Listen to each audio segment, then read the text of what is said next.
Welcome to The Future Live, hosted by Mark Salisbury, author of the new book, Socrates Digital for Learning and Problem Solving. Each 25-minute episode with Mark and his guest paints an inspiring picture of what's to come. Welcome to The Future of Work Live. I'm Mark Salisbury, your host. Today, and he'll discuss how knowledge workers can actually compete in the new AI economy. So that's what we're going to do. And this is Dr. Tyler Shipper. Welcome to the show, Tyler. Thanks for having me. Excited to be here. And here's his intro, folks. He is an associate professor of economics at St. Thomas University, or we call it the University of St. Thomas, where he inspires students through courses on macroeconomics, forecasting, and economic inequality. His perspectives on economic current events frequently appear in the media, including the Star Tribune, CNN, and other venues. Dr. Shipper's research explores the significance of data revisions and real-time forecasting and the pivotal role of incentives in reducing informality in developing economies. So let's get on to it and let's talk about our very first question. And that will be,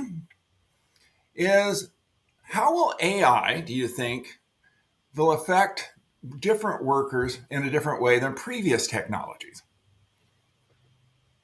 So the term we often use in economics is disruptive, that AI is one in a very, very long series of disruptive technologies. Go back to the wheel or the steam engine or automation as we knew it before AI. And I think that's what makes it interesting, is that it is different. And the biggest way that it's different is we're talking about knowledge workers, is that this is a technology that affects knowledge workers who tend to be also higher income workers. This is a technology that goes across the income spectrum in ways that previous technologies often didn't.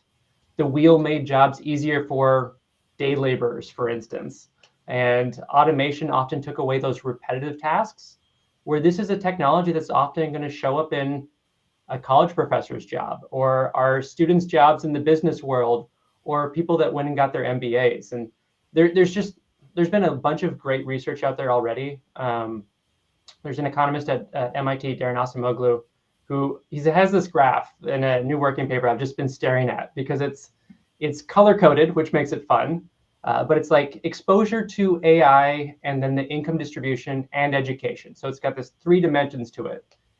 And the thing that you see again and again is that exposure to AI cuts across education levels and it cuts across income levels or average pay. And so that does mean that this is not going to be something that you can say, oh, I went to college, I don't have to think about how I'm going to use AI or how AI is going to affect me. Instead, it's, I went to college and I need to start thinking about how this is going to affect me, how I use it to become more effective at my job. Do I maybe need to think about, is there a different job that I want to do in the future because mine is AI-able, for lack of a better term? Yeah, my dad grew up in West Virginia, and he was working in the coal mines before World War II. And they had this new device called the joy loader. And so previous to that time, he would actually go in and they would use little explosives and then they would, shovel the coal, and this thing would just dig it out. And so, so he's seen that over his lifetime. And I know that, a lot of people who've worked those kinds of jobs, the more blue collar, lower skilled jobs, they've been facing this for a long time. And then now here we are with knowledge workers, and it's like, oh, hold it. You need to use automation too. And now it's a problem, right? Before it wasn't a problem. It was a good thing. We're getting rid of all that manual work. So I think that there's kind of a day of reckoning with all of this. What do you think about that? Absolutely. And I'm glad you brought up the coal mine example, because I talk about those examples all the time in my class, that we often think about globalization, automation kind of leaving behind a class of workers. And it's often those blue collar jobs. And I always have to, when I use the term low skilled all the time too, and I remind myself, like, I can't do coal mining. I'm really bad at that. I can't do carpentry. It's not low skilled. It's a bunch of skills I don't have. Yeah. But we do differentiate them because often they don't have a college degree. And we think about those technologies, those disruptive technologies usually affecting those type of workers when this is a new type of technology that we have to figure out how it affects knowledge economy and the management level of economy as well. Yeah, that's it exactly. And I'm guilty of the same thing. And then I turn around and I think about that and I go, there's a lot of things out there that people do that we would classify, right, as low skill jobs that I can't do. And we do it all the time in the econ literature. Absolutely. Yeah. So, but we won't go into them for me because our show is only 25 minutes long. This would take about 5 days, the things I can't do. But how about this?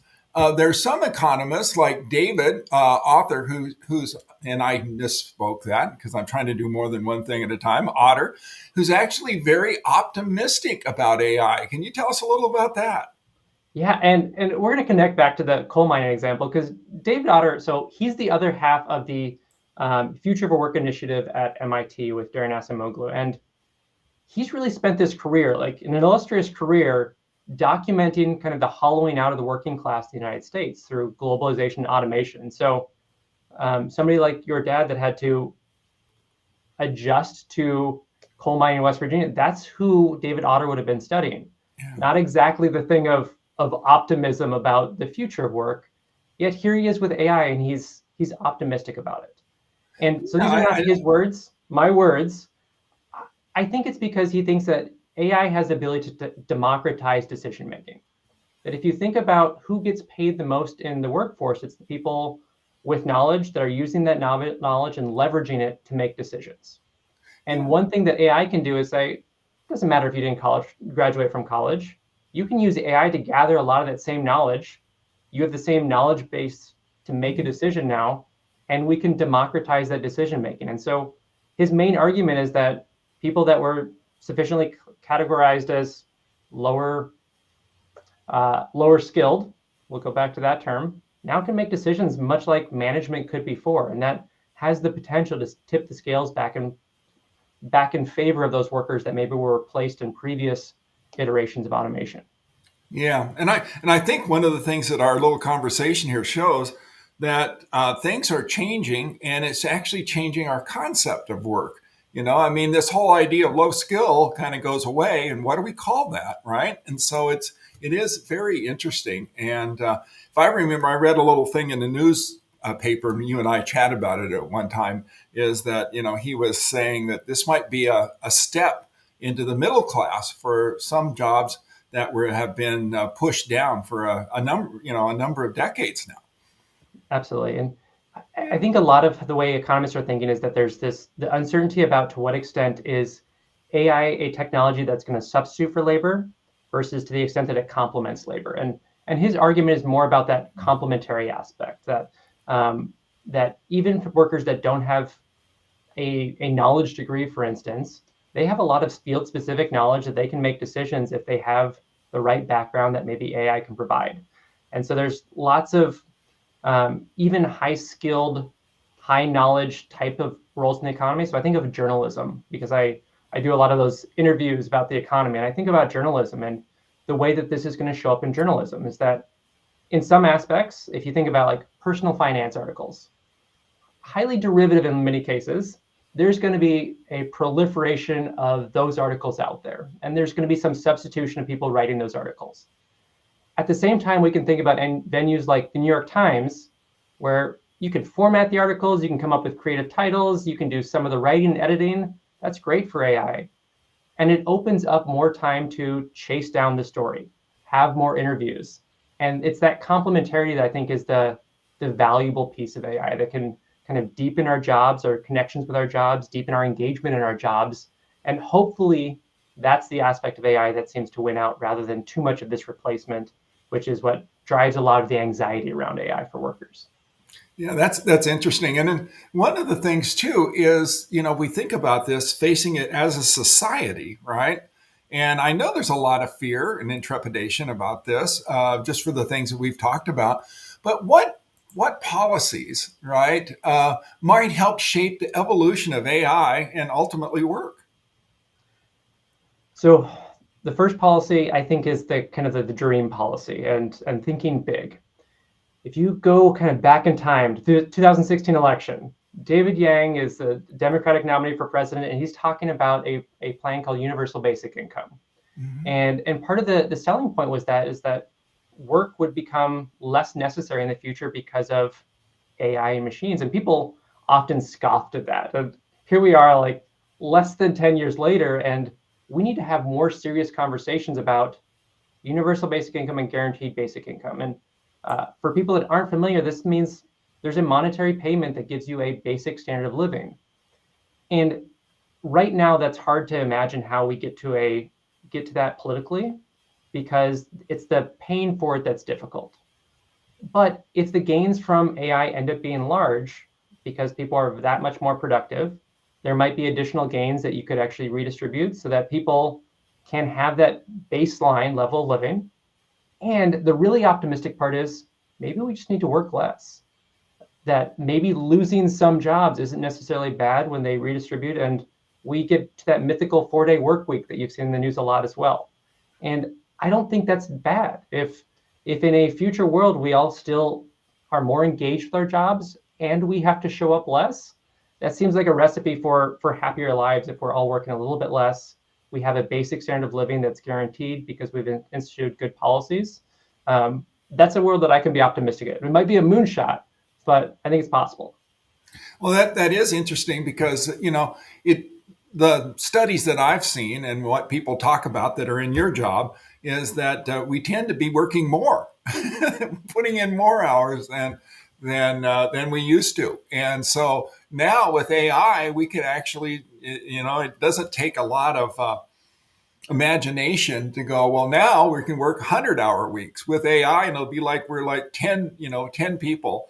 But I think what you're advocating here, and I don't want to put words in your mouth, is that we can think collectively about this and we can shape our own future and actually put AI to work for us rather than us working for AI. Yeah, absolutely. And especially in the US, I think there's a little bit of a culture shift here that this is kind of two parts, right? I don't think that saying that, we should all work less when we haven't taken care of the people that are least well off to start with. It's hard for somebody that's struggling in poverty to say, work less. But once you've kind of achieved, here's a minimum standard of living that we allow people to have, and now we can start having conversations about working less. That's a very different conversation. And certainly the Europeans already work a lot less than we do. And a lot of surveys would say that they're happier about that decision making. So maybe there's a culture shift in the US that needs to happen as well. That's interesting. Yeah. And so, when I think about this, that it's thinking about this differently, but it's also kind of the way we would live would be a little different. But one of the things I want to touch, this whole thing about the environment, that we are, what we're doing doesn't seem to be quite working. And I think it's because, to boil it down into terms, that we are lowering our costs of production by basically using our environment as a large trash can, right? And so if we actually started to look at all the extra smarts that we're going to need, all the extra decisions the way down, in some ways, we're going to actually need AI if we're going to be able to move forward with a very high standard of living and take care of our planet. And so I know I'm getting off note here, but now we have you here, and I was going to see what you think from your base camp.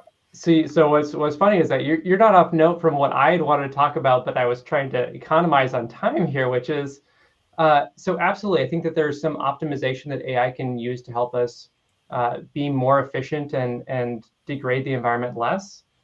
I think there's also kind of a counterpoint to this, which is we need to be careful about seeing AI's ability to just produce more and more and more and use up a lot of electricity, right? That's one of the downsides of AI.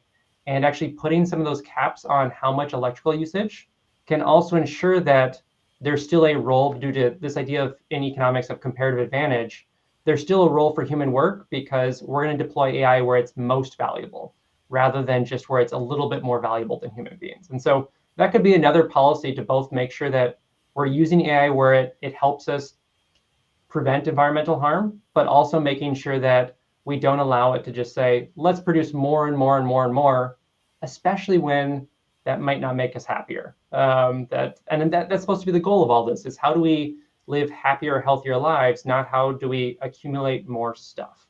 And there's certainly a culture shift in there. And I'm not sure we'll listen to AI if it tells us to consume less, but hopefully we can use AI to be more efficient in our production systems.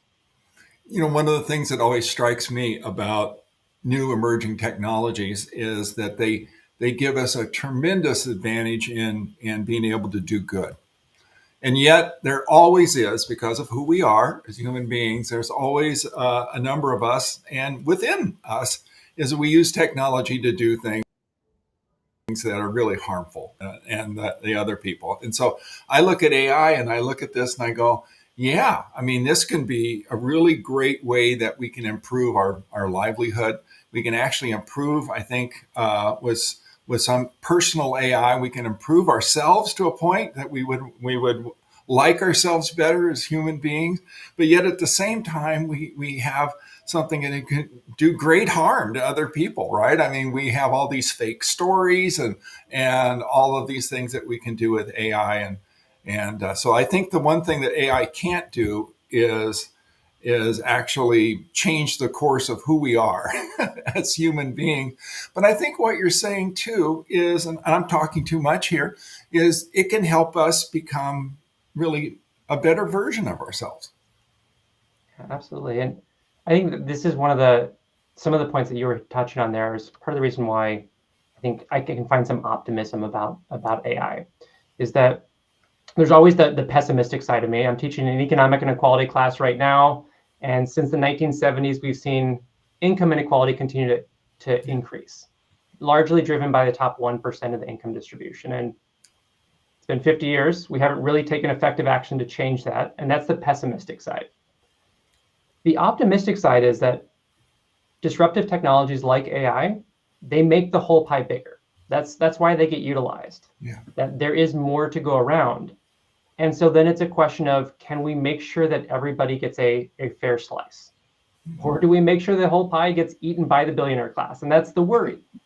But we have a lot of agency in that. And that's the reason for optimism, is that we can maybe go back and say, people that have been left behind, AI gives them a chance. The David Otter argument, that we could reduce overall income inequality as long as we put some safeguards on how we share the gains from these type of disruptive technologies. And even for those people that are in the billionaire class, I think there's a good reason to do that, which is, one, you care about fellow human beings, and two, that in a future world, to have some degree of social cohesion, we need to make sure that we're taking care of the least well off.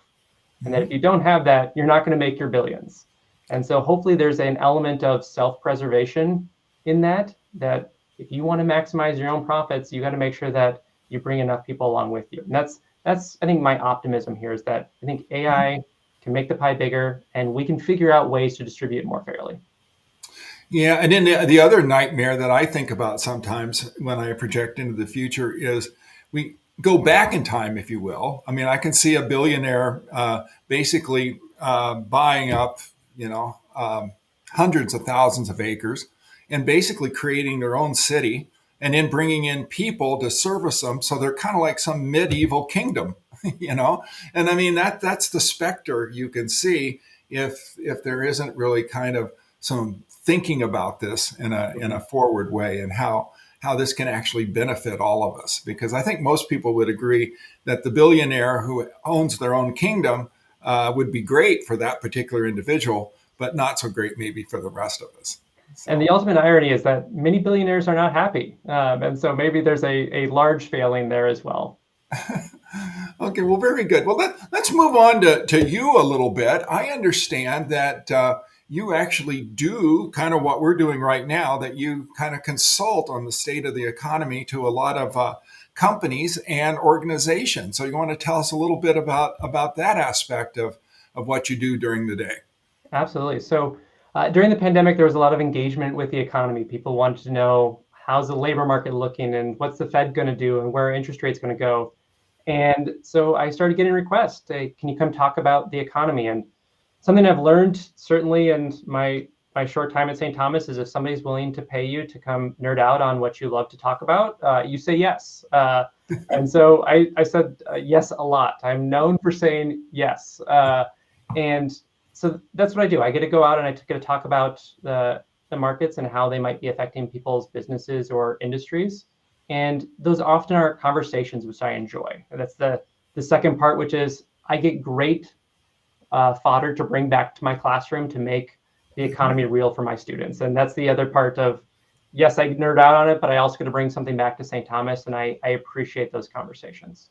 Oh, very good. And I think in some ways you feel a little bit like a farmer who's planting some seeds out there that people think about. Maybe that's part of this too. Absolutely. When I give those talks, there will always be part of that talk where I challenge people to think a little bit differently about the economy, or I like to give them one little insight that's a little bit too technical, but just so they have an upper hand on somebody when they want to show off their knowledge a little bit. Oh, very good. Well, it's been great having you on the show. So we're kind of getting to that point where we're talking about the takeaway. And I think it has something to do with how policy, that we can think about this, collectively, not only where we work, but the other things that we participate in, that we can actually shape our future to the future that we want. Am I kind of off the beam here? Not at all. That there's nothing inevitable about the future with AI, that we have immense capacity to shape through policy what we want the future of work to look like. And it's going to take some political will. I don't want to sugarcoat that passing policy in this age of politics is extremely hard.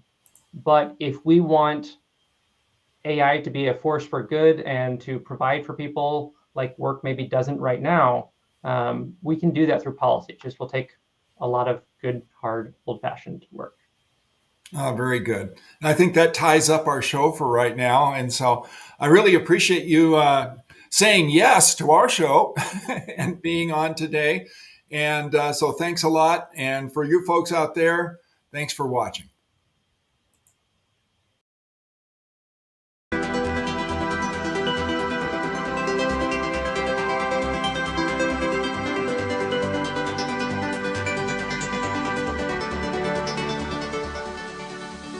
You can find previously broadcast episodes of The Future Live in video and podcast format on www.marksalisbury.com. In addition, YouTube has a channel for video episodes of The Future Live. And Apple, Spotify, and Google host podcasts of The Future Live.